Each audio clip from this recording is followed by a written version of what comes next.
કૃષ્ણ પધાર્યા, લાલન પધાર્યા છે, એનો જન્મોત્સવ આપણે કર્યો. પણ આ જન્મોત્સવ કયો થયો છે, ક્યારે?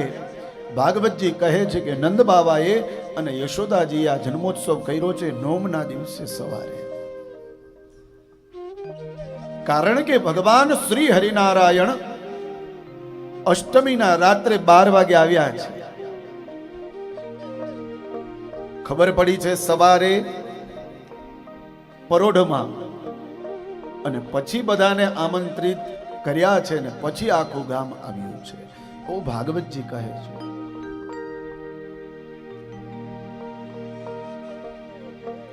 વાતાવરણ એટલું પવિત્ર બન્યું છે, સુગંધિત બન્યું છે. ભગવાન પધાર્યા છે આજે એ ગોકુલમાં, નંદ બાબાના આંગણે, યશોદાના આંગણે. અને નંદ બાબાનો અને યશોદાનો હરખનો કોઈ પાર જ નથી. એટલો હરખ છે, એટલો આનંદ છે. આખા ગામને બોલાવે, ગોકુલને, વૃંદાવનને, જતીપુરાને, આજુબાજુના જેટલા ગામડાઓ હતા બધાને આમંત્રિત કર્યા છે કે આપ સૌ પધારો, આપ સૌ પધારો. આજે અમારે ત્યાં લાલાનો જન્મ થયો છે.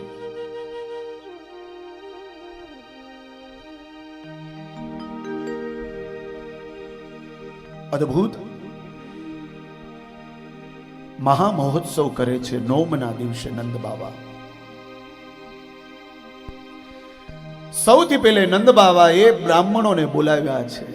જ્યારે પણ આપણા ઘરે કાંઈ પણ પ્રસંગ હોય ને, નાનો પ્રસંગ હોય કે મોટો પ્રસંગ હોય, ત્યારે સૌથી પહેલે આપણે આપણા બ્રાહ્મણોને બોલાવવા જોઈએ. આવું ભાગવતજી કહે છે. નંદસ્તવાત મજ ઉત્પન્ને, નંદજીના આંગણે લાલન આવ્યા. જાતા હલ્લાદો મહામના, એનો ઉત્સવ કરવો છે. પણ સૌથી પહેલે તો કે આહુય વિપ્રાન, વેદ જ્ઞાન. વિપ્ર એટલે કે બ્રાહ્મણોને બોલાવ્યા. અને એ પણ કેવા બ્રાહ્મણો? તો કે વિદ્વાન બ્રાહ્મણોને, વેદોક્ત બ્રાહ્મણોને બોલાવ્યા છે. આહુય વિપ્રાન, વેદ જ્ઞાન. અને સ્નાતઃ શુચિર અલંકૃત. પેલા લાલનને સ્નાન કરાવી, સુંદર વસ્ત્ર ધારણ કરાવી અને એને પણ બોલાવ્યા છે ત્યાં બ્રાહ્મણોની પાસે. શું કામ? બોલે આજે એ લાલનનો જાત કર્મ સંસ્કાર કરવાનો છે, એટલા માટે. દરેક વ્યક્તિના 16 સંસ્કાર હોય છે.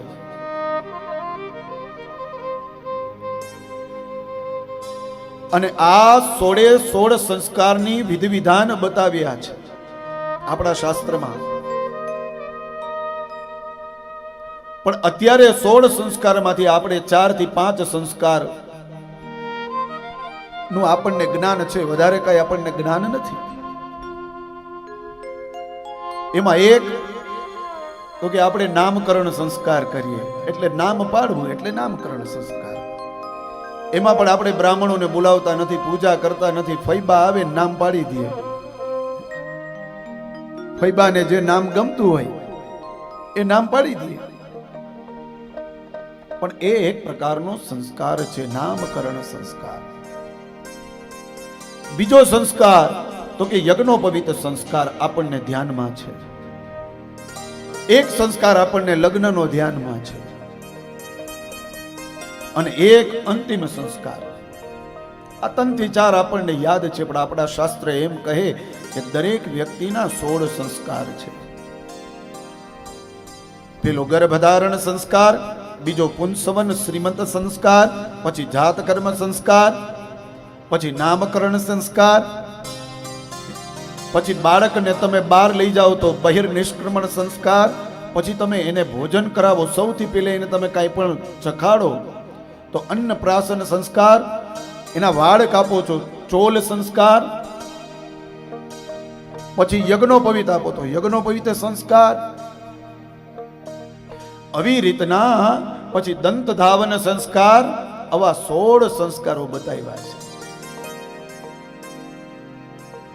આપણે આમાંથી કેટલા સંસ્કાર કરીએ છીએ? કે દાદા કદાચ એક નામ પાડવાનું કરતા હોઈએ. પણ આપણા શાસ્ત્રમાં આ 16 સંસ્કારો બતાવેલા છે. તો નંદ બાબાએ બ્રાહ્મણોને બોલાવ્યા છે, વેદ વેદજ્ઞ બ્રાહ્મણોને અને આજે જાત કર્મ સંસ્કાર કરાવે છે. અદ્ભુત એવા એક એક મંત્રોચ્ચાર બ્રાહ્મણો કરે છે. ગણેશજીની પૂજા કરી, ત્યારબાદ તો કે પુણ્યાહ વાચનની વિધિ કરી છે. વાચયિતવા સ્વસ્ત્યયનમ. મેં ગઈકાલે કથામાં કહ્યું હતું ને કે નંદ બાવાએ પણ જ્યારે લાલન પધાર્યા ને ત્યારે પુણ્ય વાચનની એટલે કે કળશની વિધિ કરી હતી. એને કહેવાય સ્વસ્તિ પુણ્ય વાચન. તો વાચયિતવા સ્વસ્ત્યયનમ જાત કર્મમ અજસ્ય વૈ. પુણ્ય વાચનની વિધિ કરી છે. બ્રાહ્મણો પાસેથી આશીર્વાદ પ્રાપ્ત કર્યા છે. બ્રાહ્મણો આવે ને તો આપણને ઘણા બધા આશીર્વાદ આપીને જાય છે સાહેબ. એક એક મંત્રોમાં એટલી બધી તાકાત રહેલી છે. મંત્રની તાકાત એવી છે કે ડોક્ટર પાસે વ્યક્તિ ગયો હોય ને ડોક્ટર એમ કહે કે હવે આ 99% કેસ છે ને એ ફેલ છે, હવે 1% પરમાત્માના હાથમાં છે. તો મંત્રમાં તાકાત એટલી છે કે એ મંત્ર બોલવાથી પરમાત્મા પ્રસન્ન થાય છે. અને એ પરમાત્મા જે ડોક્ટરે ના પાડી દીધી છે, પણ એ મંત્રોની તાકાતથી જે ઉપર સુધી વયો ગયો છે ને એ પણ પાછો આવી જાય છે. આ તાકાત આપણા મંત્રોની છે સાહેબ. અને મંત્રો છે ને એ બ્રાહ્મણોના મોઢે જ સારા લાગે. ગમે તે વ્યક્તિ બોલી દે મંત્ર તો એ કઈ ન ચાલે. મંત્ર બ્રાહ્મણના મોઢે જ સારા લાગે અને સ્પષ્ટ ઉચ્ચાર બ્રાહ્મણો જ કરે.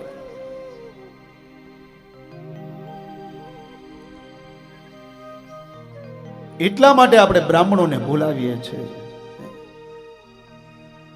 એટલે બહુ સરસ મજાનો શ્લોક છે કે બ્રાહ્મણોને બોલાવીને શું કામ આપણે પૂજા કરીએ છીએ.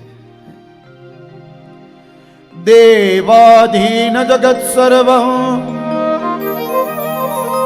મંત્રાધીનશ્ચ દેવતા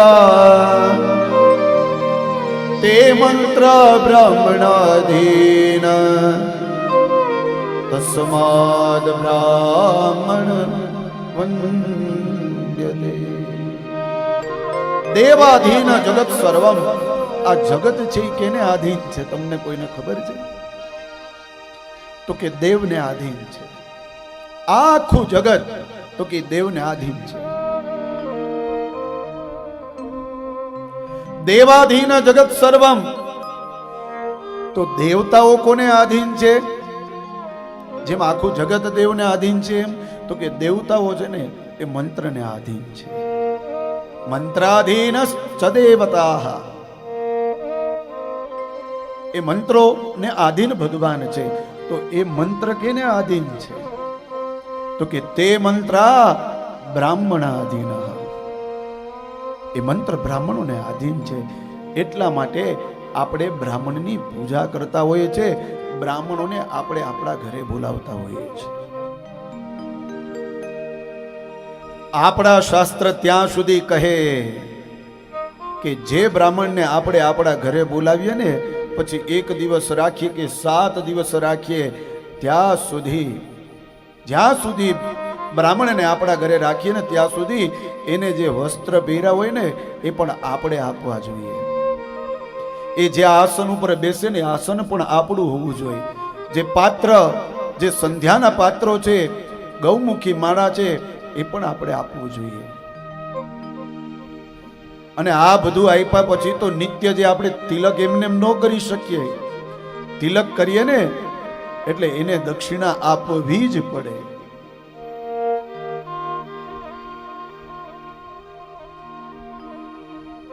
તો આ બધા આપણા નિયમો છે. તો આજે નંદ બાવાએ આહુય વિપ્રાન વેદ જ્ઞાન સ્નાતઃ શુચિર અલંકૃત વાચયિતવા સ્વસ્તિયનમ જાત કર્મ મજસ્ય વે. પુણ્ય વાચનની વિધિ કરી છે અને બ્રાહ્મણો પાસેથી આશીર્વાદ પ્રાપ્ત કર્યા છે. નંદ બાવાએ આજે અને બહુ રાજી છે. આજે બ્રાહ્મણો પણ બહુ રાજી છે કે નંદ બાવાના આંગણે આજે મહામહોત્સવ થયો છે સાહેબ.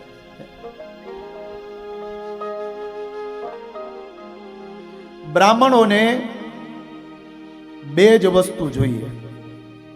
બહુ ધ્યાન દઈને સાંભળજો, બહુ પવિત્ર વાત છે. આજે લોકોએ બ્રાહ્મણોને વગોવી દીધા છે. બ્રાહ્મણ સદાયની માટે પૂજનીય છે અને હંમેશા રહેશે, હંમેશા રહેશે. પણ લોકોએ એને વગોવી દીધા છે. બ્રાહ્મણને બે જ વસ્તુ જોઈએ, એને તમે માનપાન આપો બસ. એને તમારા પૈસાની જરૂર નથી, એને માત્ર ને માત્ર તમારા આવકારની જરૂર છે, એ પણ મીઠા આવકારની. એ તમે આપી દો એટલે બ્રાહ્મણ રાજી થઈ જાય. અરે એક મંત્ર બોલવાનો હોય ને એની જગ્યાએ 5 મંત્ર બોલે કે મારા યજમાનનો જલ્દી કલ્યાણ થઈ જાય, અને યજમાનનો કલ્યાણ થશે તો આપણું કલ્યાણ થવાનું જ છે. અને સામે બ્રાહ્મણ પણ એવા જ હોવા જોઈએ સાહેબ, કે મારા યજમાનનું ભલું કેવી રીતે થાય, મારા યજમાનનું ભલું થવું જોઈએ. બસ એ જ દરેક બ્રાહ્મણની ફરજ છે. એ પછી નાનો માણસ હોય, નાનો યજમાન હોય કે મોટો યજમાન હોય, બ્રાહ્મણ માટે તો એ સમાંતર હોવો જોઈએ. બસ એ દરેક યજમાનનું એ કલ્યાણ થાય, અને બ્રાહ્મણ હંમેશા ઘરે આવે ને એટલે કલ્યાણ જ કરે છે.